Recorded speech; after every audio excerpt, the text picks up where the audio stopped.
अस्सलाम वालेकुम। उम्मीद करती हूँ कि खैरियत से होंगे और ठीक ठाक होंगे। तो आज मैं आप लोगों से जिस टॉपिक पे बात करने लगी हूँ वो परदेसियों के हवाले से है।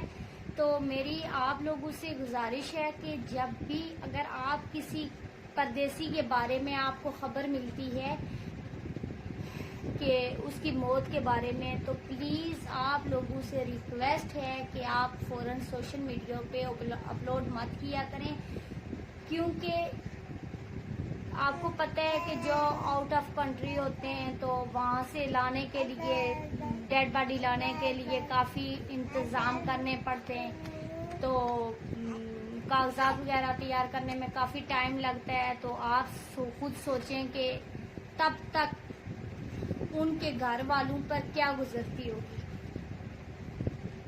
वो मंजर जो होता है वो क़यामत से कम नहीं होता। तो इसलिए कोशिश किया करें कि अगर किसी भी परदेसी भाई के बारे में आप लोगों को अगर पता चले कि इस तरह उसके साथ कोई हादसा हो गया, एक्सीडेंट वगैरह कुछ भी हो गया है, तो आप जो है तो वो सोशल मीडिया पे अपलोड ना किया करें।